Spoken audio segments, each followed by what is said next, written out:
reka nkubwirire ijambo ntugatere satani inkunga yo guhotera umutima wawe, ntugatere satani inkunga yo guhotera umutima wawe.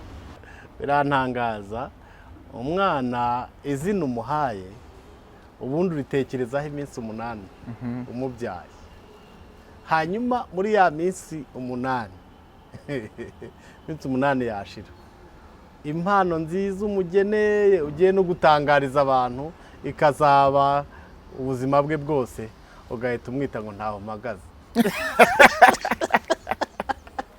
Yes, reka ngusubize kandi nkifuriza ibihe byiza aho uherereye hose, Aziya, Australia, Burayi ndetse n'ahandi hose mwumva ururimi rw'ikinyarwanda. Reka nguhikaze niba wumva utamerewe neza, ihangane, ejo n'ejo bundi nawe ubuzima uzaba umeze neza. Umunsi byanze kubera impamvu runaka, ariko burya mu buzima ni ukwihangana, niko tubayeho. Pastor, uraho neza? Amahoro y'Imana. Ndabona usa neza cyane. Kwa neema ya Mungu tu. Nubwo akazuba kameze nabi cyane muri Kigali, ariko burya byose naryo riba rikenewe buriya, ariko noneho rirakabije muri ino minsi.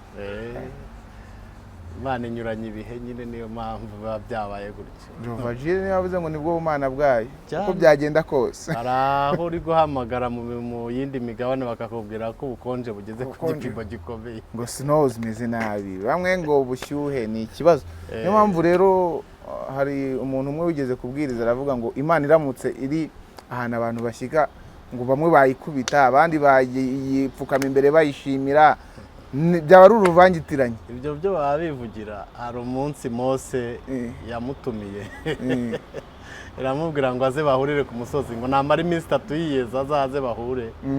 Abisiraheli nabo bati turajyana, ntabwo izajya kuvugisha wenyine. Ngo baragenda bageze ku musozi, Imana iravuga iti bareke baze. Bageze ku musozi ngo habanje umuyaga urahuha, ibintu birakomera. Ngo hashize akanya inkuba zirakubita. Abanyantege nke babwira Mose bati twe turi barukiye. Iyo Mana niza muramuyibona twebwe reka tube tugiye. Ati niba Imana iri buze ibi byose twabinyuzemo twitahiye. Abagerageje kuhatinda gatoya ngo nuko ngo haba igishyitsi. Ibitare biramenagurika. Ariko Imana niyo kubahwa. Imana niyo kubahwa. Abantu nibanavuga bajye bavuga baziga, Imana ni nyakubahwa. Ngo nuko ibitare biramenagurika, igishyitsi kije, bose babwira Mose bati Mose dukuye ingofero ujye uvugana n'Imana, uraza tubwire amakuru. Ibyo rero babivugira, babivuga nyine kuko ururimi ni inyama yigenga, ariko Imana niyo kubahwa. Yego. Pastor, turakwakiriye rero kuri Zabisohoza TV. Murakoze cyane. Tujye kubana nawe muri uno mwanya w'ikiganiro kivugabutumwa ndetse kinagaruka ku muryango muri rusange, kuko ibyo byinshi bica kuri no muyoboro wa YouTube wa Zabisohoza TV. Ni ibiganiro bigamije isanamitima, kubaka umuryango kugira tugire ejo hazaza heza, hatarimo ibikomere bya bindi twabonye mu kiganiro cyabanje twagiye tugira kubera ubuzima twanyuzemo akenshi. Ariko njya nkeka yuko n'ababyeyi bamwe hari ibyo badakorera abana babo kuko umugani wabo batabinyuzemo, bazi ko nta kintu bimaze, kandi mu by'ukuri bifite icyo bimaze, bifite n'icyo byahindura kuri uwo mwana agakura neza. Turakwakira, umwanya n'uwawe. Murakoze cyane. Tunagaruke no ku mazina, amazina twita abana. Birantangaza umwana izina umuhaye ubundi uritekerezaho iminsi 8 umubyaye, hanyuma muri ya minsi 8 iminsi 8 yashira, impano nziza umugeneye ugiye no gutangariza abantu ikazaba ubuzima bwe bwose, ugahita umwita ngo ntaho mpagaze. N'ayandi mazina nk'ayo ngayo. Reka nibutsa ababyeyi bagifite umugisha wo kubona abana, menya ngo iyo ni impano ugiye kumuha y'ibihe byose. Hari ikiganiro cyangwa se hari icyigisho ndi gutegura kivuga ngo imbaraga z'ijambo cyangwa se imbaraga z'akanwa. Ibintu twatura, yaba ari byo twiyaturiraho, yaba ari byo twatura ku bana bacu, yaba ari byo twatura ku bantu, bigira imbaraga. niba ari byiza watuye aka kanwa kacu cyangwa se ururimi rwacu rufite ububasha, rufite imbaraga zikomeye cyane. Niba rero umwana ugiye kumuhesha umugisha muri ubwo buryo, umugisha azomatana nawe imyaka yose, kuki umwita ngo ntacyo nzimarira? Niba ntacyo wimariye umwana wawe ugira ngo we ntacyo azimarira. Oya, mwita amazina meza, mwite Keza, mwite Boneri, mwite Masengesho. Ari umuntu uherutse kunsetsa ngeze kuri Masengesho ugasanga akareka garegara ukavuga, ariko buriya na Masengesho njya ntekereza yuko ari izina ry'amaganya. Okay, ni byiza byose, ariko mwita amazina meza, mwite Mugisha, mwite utuzina ubona ari sawa. Jewe mbyara umwana wa gatatu namwise, baramaje batumwise ntimwise Itsoke. Bati iki ntimwise Itsoke? Bati Itsoke se ni izina rigenda rimwise ndetse Itsoke. So muha abana imirage myiza, ariko iri no mu mazina mubita, kuko birakonta mu buzima. Murakoze cyane. N'ubundi nitwa Pastor Alexis Ndayigaya, nkuko dukunze kubana kuri Zabisoza TV. Imana y'amahoro ibaho umugisha. Abadukurikira mukatwereka ko mwakurikiranye ibiganiro twatanze, ndabashimiye. Hari ababyerekanira aho hepfo ku tumessage mwandika, hari abaca mu gikari banyuze kuri iyo telefone iriho mukaduhamagara. Mwese Imana y'amahoro ibaho umugisha. Ibyiza ndabizi, hari abajya banadutera inkunga mu gikari, nabo sinabura kubivuga. Ndabizi abantu benshi babateye inkunga ntibabivuga.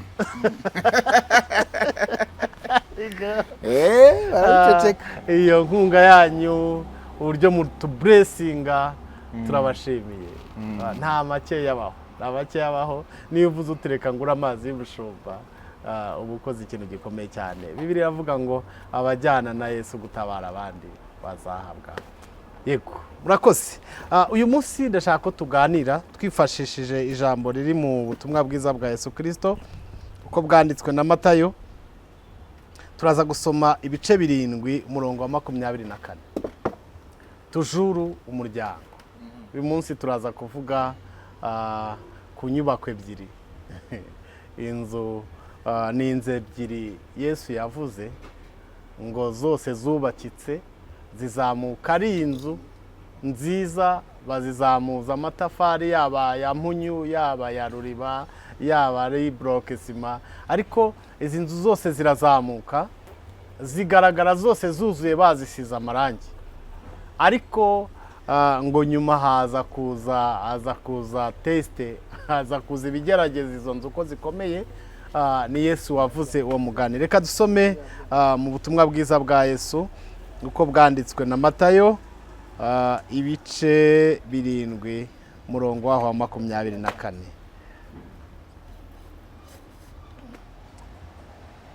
Reka tuhasome.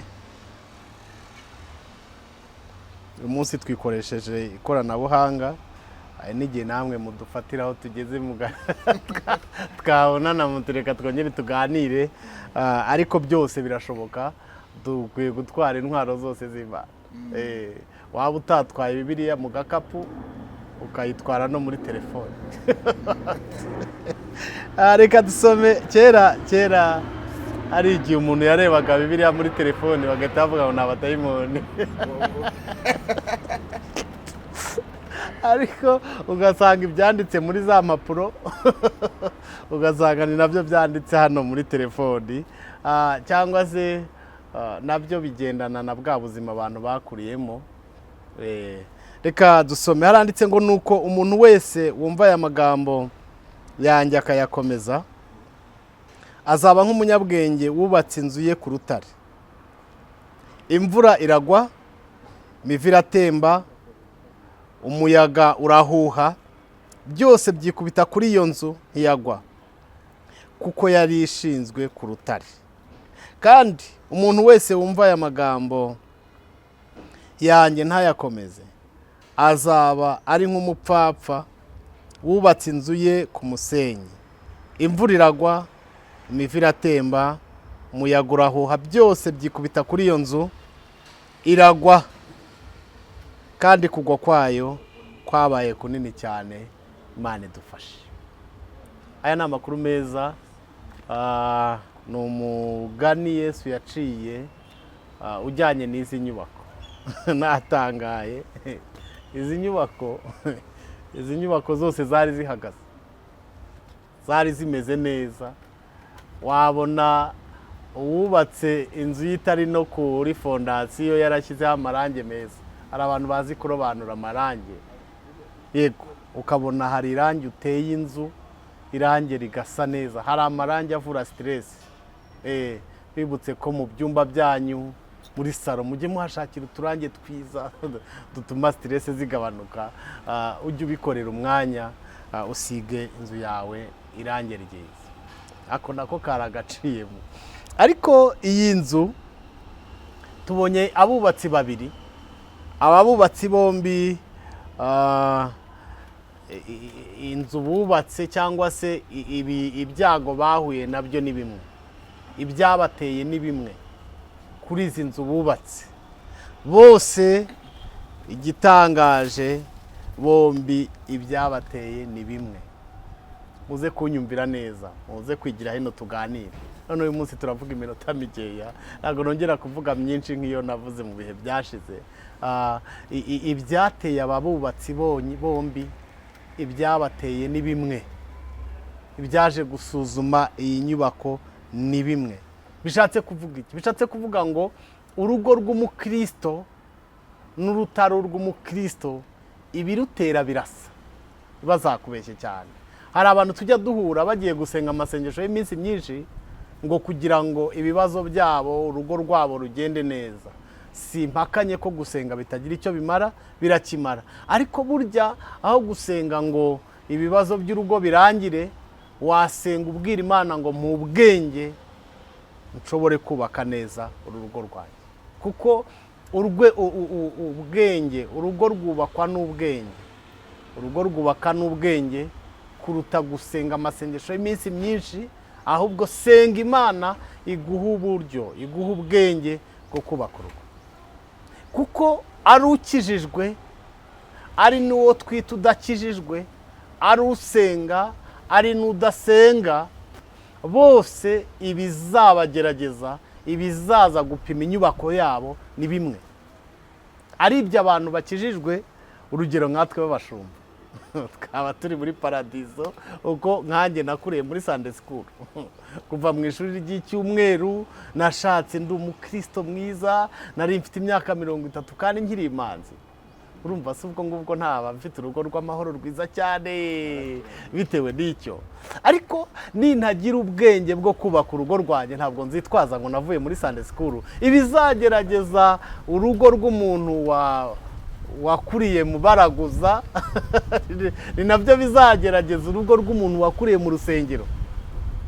Nabaye umuyobozi ndi muto, kuko nabaye umuyobozi muri 2007, nari nkiri n'umusore. Urumva? So urugo rw'umukristo n'urugo rw'umuntu utari umukristo, ibirutera byose ni bimwe. Iyi nyubako izageragezwa, ahubwo turutana kuri fondasiyo twubatseho.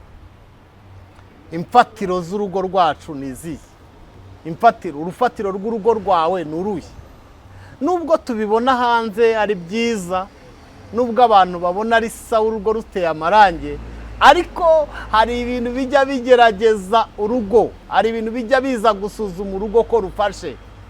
Imiyaga irahari, imivu nayo izaza, imirabyo izarabya, ariko abantu bubatse ku rufatiro banishimwe cyane. Yesu avuga uyu mugani yagaragaje izi nyubako zombi. Arabanza zigaragaza zubatse, hanyuma aza no kuzigaragaza rero ziri ku munzani.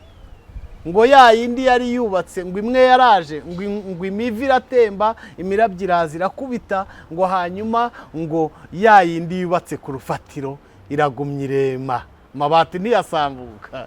Ari ingo ziri kugeragezwa, ari imiyaga iri kuza yahuha ibisenge bikagenda. Ubu dufite ingo, dufite inzu zubatse, ariko ibisenge byaragurutse. Imana itabara abantu ibisenge byagiye yongere ibashyirireho ibisenge, yongere ibasakare. Dufite abantu amadirishya yagiye dufite n'abandi imiyaga yakubise hanyuma ibirahure birameneka. Ari inzu zidafite ibirahure kuko imiyaga yaraje irahu. Imiyaga yizaza kandi izaza ku rugo rw'umukristo, izaza no ku rugo rutari rw'umukristo. Ahubwo aho tuzarutanira, aho bizarutanira ni ukumenya ngo fondasiyo y'uru rugo imeze ite. Ngo nuko imiyaga iraza, imivu iratemba, hanyuma ngo ya nyubako isigara ihagaze. Ngo nuko hajya kugeragezwa n'indi nyubako ya kabiri. Inyubako y'umuyaga waraje urahuha, uhushye igisenge kiragenda. Imivu ije ihera mu mizi iraritura, hanyuma n'ibibambasi biragwa. Ngo kugwa kw'iyo nzu kwabaye kubi cyane. Ndaza kubiganisha mu muryango, ndaza kubiganisha mu rugo. Tugira gukoresha ingo kimwe n'amakwe. Burya n'amakwe ntihaba ubwinshi bw'amakwe, bavuga ubukwe. Ariko muze kunyemerera nze gukoresha ingo zimwe zubatse kuri fondasiyo idahari. Ntabwo igitangaje ari ukubona ubwiza bw'urwo rugo, kuko hari ingo nyinshi zigaragaza ubwiza ariko fondasiyo idahari. Kubona umuntu agenda muri VUGABUTUMWA ntabwo bivuze ko urwo rugo rufite fondasiyo nziza. Birashoboka ko fondasiyo itameze neza, nubwo amarange reka ibyo bimeze izo materiyeri cyangwa se ibyo bindi tubyite amarange. Hari igihe amarange aba asize inzu isa neza ariko fondasiyo ntayihari. Imivu iza igakubita igakuraho. Hari n'ahandi ugenda ugasanga amarange ntayo. Ugasanga nta marange ariho, bakubise igishahuro gusa. Ariko urwo rugo rufite fondasiyo. No mpamvu uzajya kubona ubone abantu ntago bafite ibyo bita, ntago bafite ibifatika, banarya bibagoye ariko Imana mfasha. Ariko bagera mu rugo umwaka mubwira ati sheri wanjye komera hihangane, ejo ni heza, haleluya, Imana izatugirira neza. Nubwo turi kurya bitugoye, nubwo uri kujya kugifundukirirwa utameze neza, nubwo kinubi yagukubise urwara rukavamo, ariko humura ejo hazaza ni heza.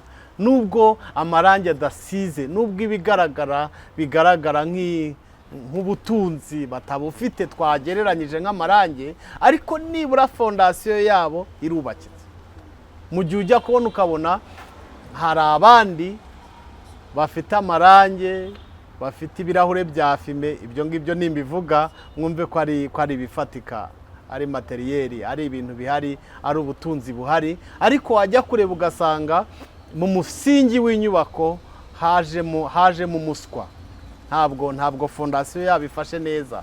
Niyo mpamvu uzajya kubona ubona umwe araye mu nzu yo hejuru, undi araye mu yo hasi, kandi hanze babareba bakabona bimeze neza. Ariko ntibinavuze ko abantu bose b'abakire cyangwa abantu bose bafite inyubako icyo twise amarange bose nabo fondasiyo zitameze neza. Hari n'abantu bafite ibifatika bigaragara ariko bubatse babanje gucinyira, babanje gukora fondasiyo nziza. Haleluya, Imana ishimwe cyane. Bifurije kubaka urugo rufite umusingi. Nimvuga ndabwira aba basore barimo barambagiza, abasore bagiye gushinga urugo, banza urebe niba urugo uri kubaka, banza wubaka umusingi cyane kuruta kuzamura ibikuta bisa neza, kuruta gushyiraho igisenge cyiza. Ahubwo banza urebe fondasiyo y'urugo ugiye kubaka, kuko byanga bikunda one day, umunsi umwe iyo nyubako izageragezwa. Ibintu bigerageza inyubako ni byinshi. Jya kubona ukabona amagambo araje akanyeganyeza urwo rugo, akarunyeganyeza. Ariko iyo amagambo aje akanyeganyeza uru rugo, akanyeganyeza iyi nyubako ifite fondasiyo, umuyaga urahuha imivu igatemba, ariko urugo rugasigara rwemye. ariko urudafite fondasiyo baraza bakabasopanya gatoya, umwe akabagiye iwabo cyangwa se mukajya kwiha rubanda. Ambabwire Imana idufashe, Imana ifashe ingo z'abanyarwanda, Imana ifashe ingo z'abatuye isi, kuko mu bintu byatumye Imana ishyiraho umuryango yari ukugira ngo haboneke amahoro, yari ukugira ngo haboneke amahoro asesuye. Munyemerere nsome ijambo rimwe ryanditse mu gitabo cy'Itangiriro. Igitabo cy'Itangiriro ndasoma ibice 24 umurongo wa 67. Ibice 24 by'Itangiriro umurongo wa 67. Handitse ngo iki? Haravuga ngo Isaka azana Rebeka mu ihema rya nyina Sara, aramurongora abo mugore we, aramukundwakaza. Isaka ashira umubabaro wa nyina yapfushije. Mu bintu, mu mugambi Imana yari ifite kuri uru rugo, mu migambi Imana yari ifite ishyiraho umuryango, yagira ngo muri uyu muryango abantu bashiriremo umubabaro. Ariko birababaje ko shitani yaje akanagama akantu, kuko yari yabimenye ko umubabaro uzashirira mu muryango. Shitani araza ahubwo arabisopanya, ukajya kubona ukabonaho kugira ngo umubabaro ushirire mu muryango, ahubwo mu muryango harimo ibikomere bikomeye. Ariko Imana iguhaye uwo mugore kugira ngo umumare umubabaro. Ibikomere yatewe n'isi, ibisakuzo yasakujwe n'isi, ni wowe gisubizo cye. Mushyire mu gituza, hanyuma kubwira ibimubabaje umubere igisubizo. Mugore, Imana iguhaye uwo mugabo kugira ngo umumare umubabaro. Ibikomere yatewe n'isi, imibabaro yatewe n'isi, ni wowe ugomba kwimara. Nimuganire hanyuma umumare umubabaro. Ngo nuko Isaka azana Rebeka mu ihema rya nyina Sara, aramurongora abo umugore we, amumara umubabaro. Amumara umubabaro. Umugambi w'Imana kuri uyu muryango ni ukugira ngo mumarane umubabaro. Ariko ikibabaje ni ukuntu shitani yatwinjiriye, noneho biba kontrere. Aho kugira ngo dushire umubabaro mu muryango, ahubwo umuryango niho ibikomere byuzuye. Ujya kubona ukabona abagabo benshi, ntabwo namenya pourcentage mbishyiraho, bataha batinze. Gutaha atinze ni iyihe mpamvu? Ni ukugira ngo agereyo basinziriye, ni ukugira ngo agereyo batakiri maso, hanyuma nawe intonganya zigabanuke yinjire mu rugo aryame. Hari umugabo umwe yarambabaje, nahise ngira agahinda, numva amarira atembye ku mutima. Nari ndimo njya Kimironko, ariko nca hano kuri stade Amahoro, hano wenda kugera kuri controle technique kubahazi. Mu byiyumviro byanjye ndetse n'abandi tubifatanyije, ubundi umuntu ufite VUT iyo umubonye uhita utekereza, uhita wumva uruhererekane rw'ibindi bintu. Nta muntu ufite VUT ubundi yakabaye afite igipangu cyiza, afite inzu nziza igeretse. Iyo ubonye VUT uhita wimagina aho itaha. tuzi ko byakemutse. Abantu bafite ama VUT mukomere cyane. Ariko naratangaye, tugeze hafi ya controle technique dusanga yaparitse. Aparika mu muhanda rwagati. Arangije yashyiramo feriya, yubika umutwe kuri vola ararira. Umuti mwabibwiwe niki? Jewe nari ndimo ngenda icyo gihe nateze akamoto. Ndagenda tuhageze dusanga yateje ambutiyaje zirashoreranye inyuma. Inyuma haturuka ikimoto cya traffic police. Araza, noneho rero uwo mu traffic nawe ahita nyina babara, kuko umuntu wawishe wajennye circulation mu muhanda, koko araza yihuta, ahita komanga ku kirahure cya VUT. Arangije aramubaza ngo muze, undi arakimanura. Akimanura ngo muze, ngo ko wateje ambutiyaje mu muhanda. Undi yubura amaso, mu maso harimo amarira. Arangije aramubwira ngo afande, ngo credit n'umugore birandembeje. Umve, ari marira. Uwo mu traffic nawe yabuze uko abigenza, nawe aracogora. kandi nawe uri umugabo warira. Arabwira ngo keredi n'umugore birandembeje. Iyaba ari keredi gusa yari kwifatanya n'umugore. Abagore ni intwari. Ari kwifatanya n'umugore hanyuma bagashaka uburyo bakemura ikibazo. Ariko keredi n'umugore bifata umuntu w'umugabo umunyacyubahiro aparika vewiti mu nzira y'umweru. Vewiti umweru amata. Arangije ararira ashyiramo feriyamo mu muhanda rwagati. Hano bafite ibibazo mukomere mwihangane. Abandi babihimishije kujya bataha batinze, ariko muri uru rugo, muri uyu muryango Imana yari duhaye umuryango wo gushirira mu mubabaro, nkuko twabisomye mu Itangiriro 24:67 ngo nuko Isaka ashira umubabaro wa nyina yapfushije. Ibijya biza kugerageza izi nyubako ni byinshi, ni byinshi. Ujya kubona ukabona umuyaga uraje, umuyaga w'ubukene, kaza ugahuye inyubako kayikoza hirya no hino. Ariko inyubako yubatse ku rufatiro ngamabwire byicwa ni na fondasiyo twashyizeho. Fondasiyo zubatse izi nzu cyangwa se izi nyubako ni fondasiyo zitandukanye. Ujya kubona ukabona umuntu agiye kurambagiza, agiye gushaka umugore, yarangiza agahita akubakira ku mafaranga umugore afite, cyangwa se uyu mugore akubakira ku mafaranga uyu mugabo afite. Akaba ariyo target, akavuga ati uyu nanjye ndamwi. Hari abakobwa biteretera kuko yamubonye afite agafaranga runaka, yujuje inzu nziza, ugasanga iyo niyo fondasiyo y'urukundo rwabo. Aravuga ati uyu nguyu nitubana bizagenda neza. Ariko ntabwo urugo rugirwa n'ibintu, ntabwo kubana neza ku rugo, ahubwo ubanza ukore fondasiyo y'urukundo. Iyo fondasiyo izagufasha mu gihe imiyaga yaje. Imiyaga igiza my dear, imiyaga ikaza mufite amafaranga. Ntabwo imiyaga ikangwa nuko mufite etaje. Imiyaga iraza igahuha, yahuha yasanga nta nyubako, nubwo mufite etaje, nubwo mufite ibintu byinshi, nubwo mukorera muri Matewusi, ariko imiyaga iraza igahuha.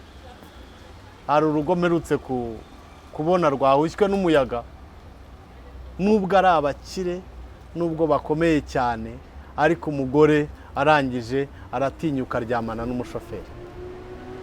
Tewe n'iki? Yabuze umugabo.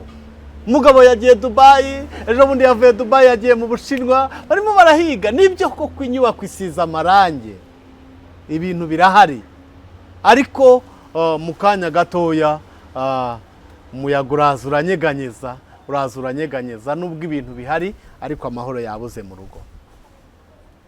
Mubanze murebe fondasiyo muri kubakira, cyane cyane basore n'inkumi muri gushaka gushinga urugo. Mubanze murebe fondasiyo mwubatseho. Hari abasore bari kubaka fondasiyo y'amatayi. Ujya kubona ukabona yamurebye kuko ari inzobe, afite amatayi, akavuga ati uyu niwe mugore ukwiriye, akamuzana mu rugo.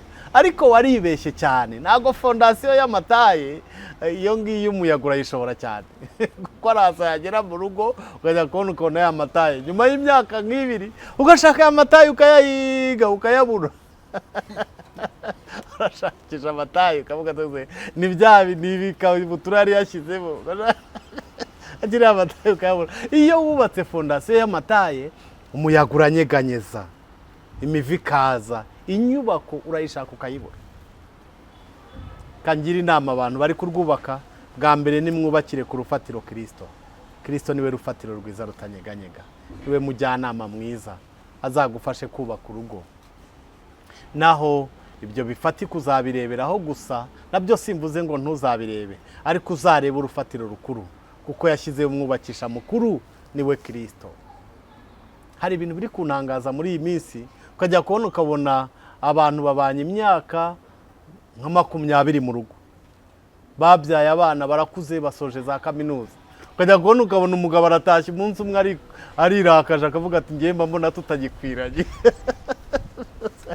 Mu by'ukuri imyaka 20 ishize mu bana, umubyaje abana bangana gutyo, abana beza basa na se, ubu nibwo mutagikwiranye. kuko udufaranga tuje ubona ibintu byemeye ubu ntabwo mugikwiranye. Hari imiyaga iri kuza iri guhuha iri gushakisha kugira ngo irebe inyubako zitubatse ku rufatiro. Nanimo mbabwira ngo mwubake ku rufatiro mu izina ryayo. Ubaka ku rufatiro ari rwo Kristo. Ubaka ku rufatiro.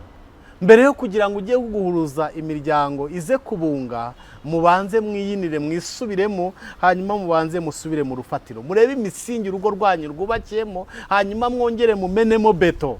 Mwongere mumenemo beto. Kandi rega mbabwire, beto ni ibiganiro. Nimwicare muganire, musubiza agatima imembero. Ubwira umugore wawe mubwira uti sheri ni ibiki nkubangamiraho. Bwira umugabo wawe uti se sheri wanjye ni ibiki bitagenda neza.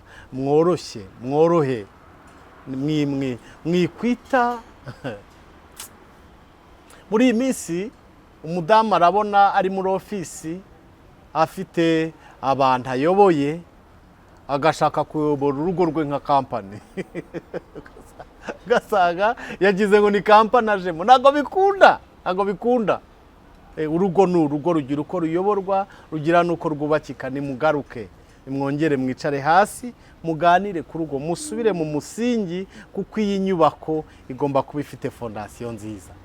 Imiyaga izaza, ntabwo izareka kuza. Ntabwo imiyaga izananirwa kuza ngo nuko ndi pasiteri. Ufite imyaka myinshi mu gipasitori irenga 10 n'ingahe ndi pastori usengeye. Ntabwo ibyo ngibyo bizatuma imiyaga itaza. Imiyaga izaza ize kugerageza iyi nyubako. Uzi ko imiyaga ishobora guturuka muri bene data, igaturuka mu bo dukorana. Iyi miyaga ikaza kugira ngo irunyeganyeze.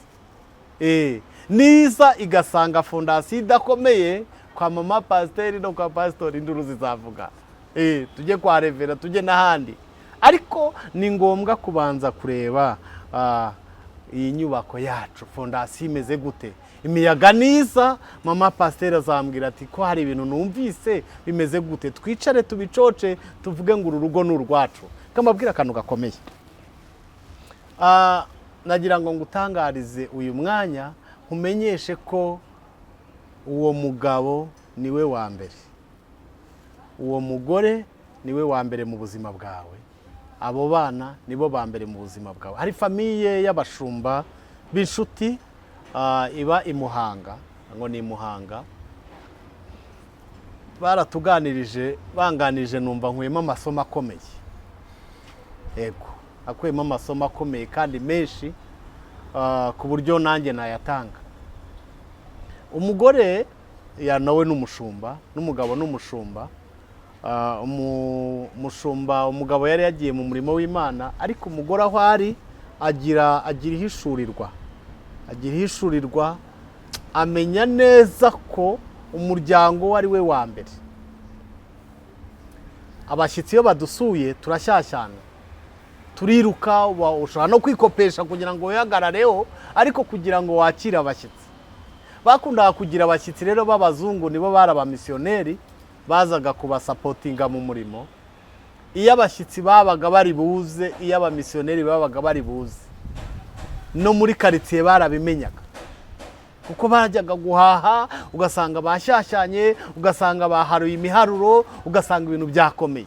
Hanyuma ukajya ukabona akenshi mu gishumba, abana b'abashumba bakunda no kwimukira abashyitsi, abashyitsi babaye benshi. Ugasanga silipa z'abana zagiye ku bashyitsi, kandi nibyo koko umushyitsi akurisha imbuto. Abana ugasanga inyama nziza, inyama itagiye mu mazi, ugasanga twayiteguriye umushyitsi. Kandi ni byiza pe. Iyo abashyitsi bari buze, inyama zirakarangika. Tujya gushaka n'abantu babyize bakayikaranga inyama.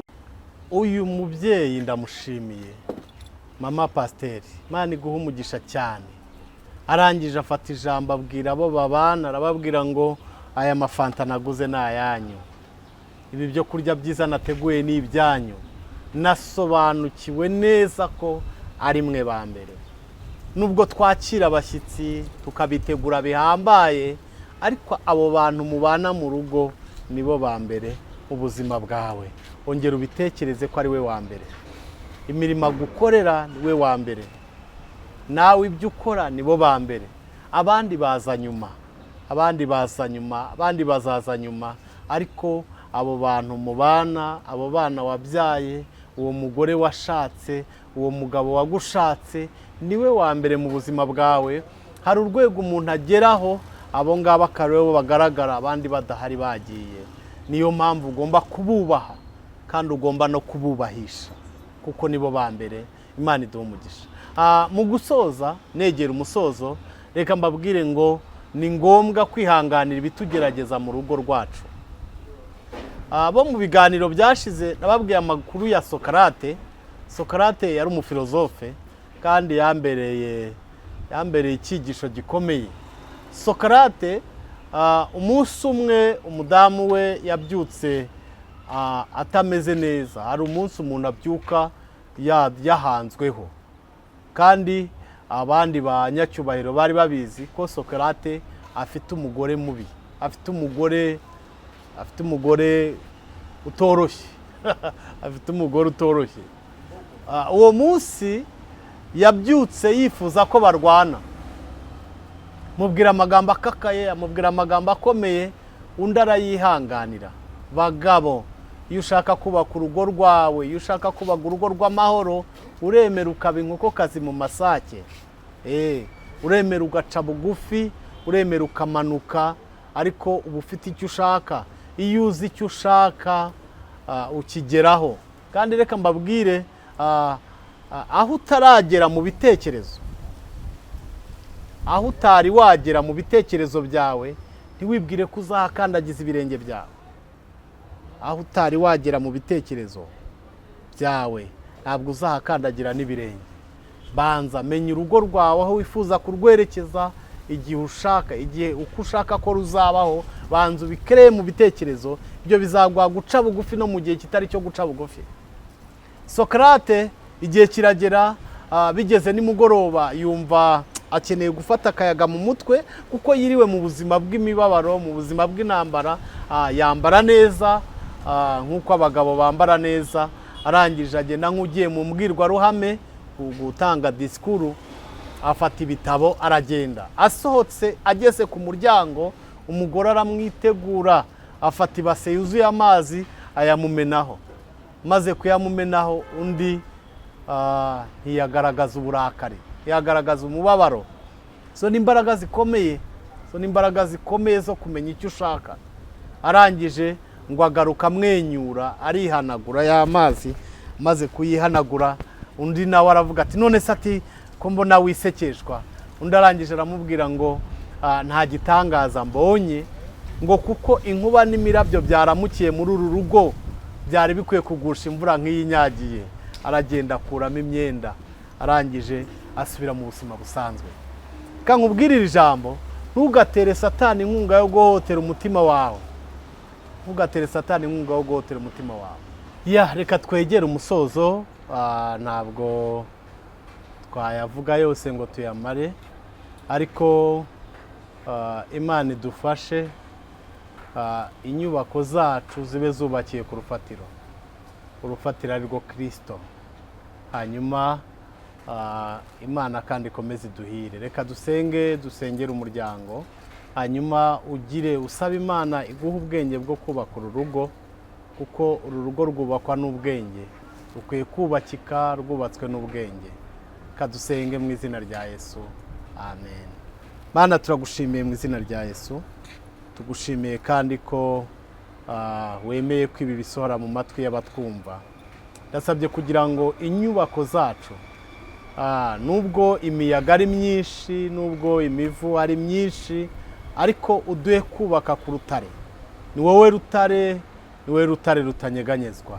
Dusengeye uru rugo urubemo, dusengeye uyu mugabo n'umugore, uduhe kubaka ingo zacu zimere neza, kuko muri izi ngo, muri uru rugo hahishemo umugambi wawe. Muri aba bana hahishemo umugambi wawe. Muri aba baturanyi hahishemo umugambi wawe. Ndasabye ngo uru rugo rumeze nk'itabaza riri ku mpinga y'umusozi. Mu izina rya Yesu Kristo, amen.